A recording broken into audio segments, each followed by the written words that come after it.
Emily Hart with Motion Moms. Before I dive into the topic of data portability and interoperability, let's talk a little bit about Motion Moms and let me introduce you to who we are. Motion Moms is a custom software development and technical advisory firm located in the Southeast United States. We're 11 years old this year. We were founded just 18 months after the inception of the App Store. The entire idea for Motion Moms came about when we realized that mobile technology was going to be here to stay.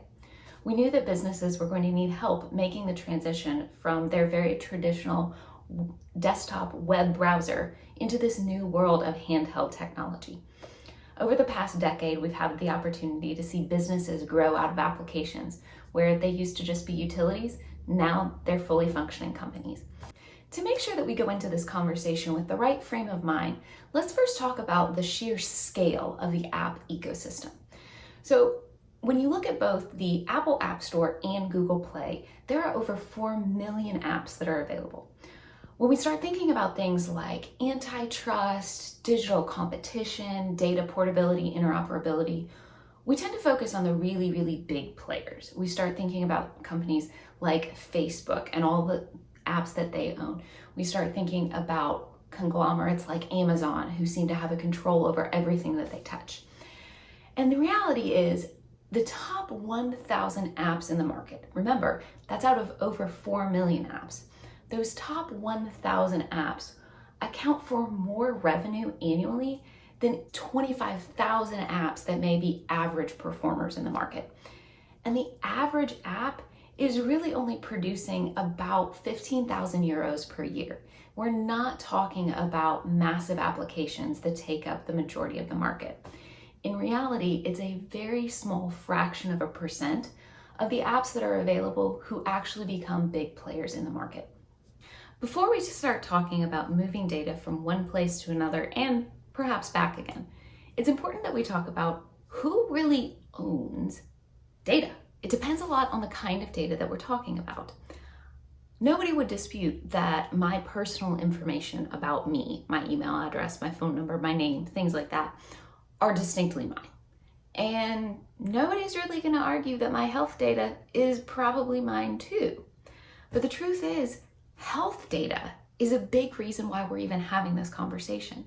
Health data has historically been locked in systems with no way of getting it out.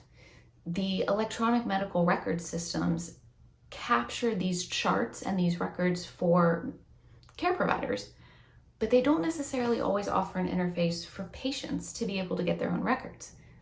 That's why this became a big thing, especially in light of a global pandemic now a year in.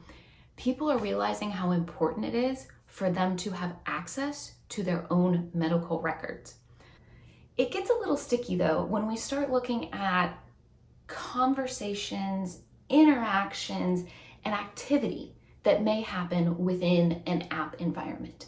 So let's say that somebody makes a post on social media and I as a user come in and I make a comment on the post. The fact that I commented on that post doesn't necessarily mean that I own that initial post. And so when we start talking about what happens if I were to leave the platform and I want to take my data with me, do I get to take the content of the post that I commented on? I didn't write it. It's not mine. Well, then what value does my comment have without the original context? And that's where things get sticky. A lot of apps bring value to their users because they facilitate interactions between the two of them. And what you would do with that data upon leaving that platform varies widely.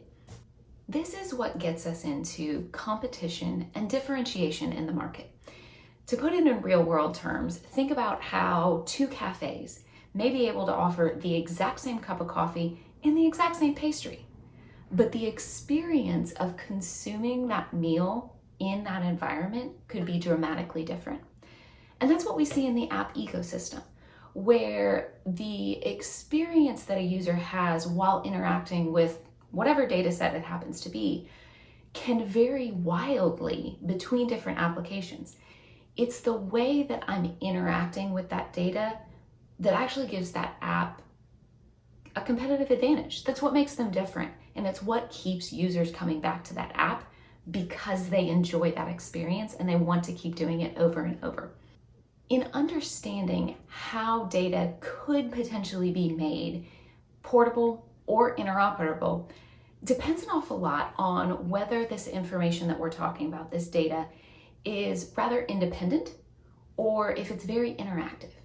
Like I said before, when we're looking at health data, medical data about me as a patient, this is very independent data. It's about me and me alone.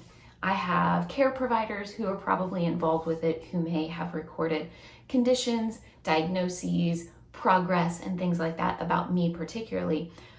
But the data that lives in an app that stores my medical information isn't like Facebook. It's very independent and it's almost siloed. And in that case, this is data that is quite easy to make accessible to other platforms and to me as the consumer. I want to be able to take that independent data with me, regardless of which app I choose to use. It gets stickier though when you start looking about things in the context of interactive data. The interactions are unique to the service or the product that that app company is offering to you as the user. Trying to move those to a different environment without thought as to what made that initial experience unique in the first place devalues each app, whether it's on the sending side or the receiving side of that data. You start losing competitive advantage. If experiences have to be interactive between platforms, everybody's doing the exact same thing, and every experience in every app is indistinguishable from the others. Another key component of data interoperability and portability is being able to ensure that users are who they say that they are. Fraud, scams, and bots all pose real-world threats to app-based businesses and businesses that rely on apps in order to sell products or services. And forced interoperability between interactive platforms could potentially be opening the door to allow non-verified users to contribute content that's accessible on a platform where they don't exist.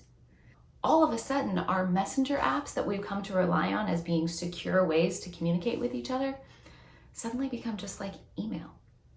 How much spam email do you receive per day? This is why people are moving away from email and moving to messenger situations, because they know that the users who are on them are verified and it's the real person on the other side. There are also technical challenges that come with forced data interoperability and portability. Most apps in the App Store are from independent companies, they're from small developers, they're from companies that are like MotionMobs. Our clients invest a substantial portion of their budget into developing a proprietary app. It may be to complement their existing business. They may be an entrepreneur who's getting into the tech startup world for the first time. Either way, these are people who have allocated a substantial amount of their bank account to develop something that they think is going to make a big difference. These are individuals who are working with limited resources, both time and money, and being forced to sacrifice some of their competitive advantage by instead allocating their resources to making their own apps more available to other apps is something that's simply going to raise the barriers to entry. What I do want to caution against is that right now, the squeaky wheel is getting the grease. There are massive companies that are flinging lawsuits back and forth with each other.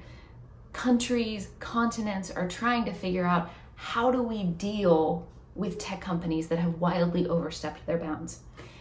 And while I agree that there are some large companies who have wildly overstepped their bounds, the vast majority of app developers haven't. They're small companies. It's our responsibility as a tech community, as a law community, as an academic community, to make sure that when we make recommendations for regulations or standards, we don't look at them just through the lens of the giant corporation who is currently pushing the envelope. We need to look at them in how they're going to impact the other 95% of the market that is made up of small businesses. Unfair and burdensome regulations on small businesses only enables corporations to further become monopolies, because we raise the barrier to entry to become insurmountable to a small business or an app entrepreneur who wants to try their hand at getting into the app business. It's important for competition and innovation as a whole for us to make sure that the path to participate in the app economy remains smooth, wide, and open for all who want to participate in it. Thanks so much for your time.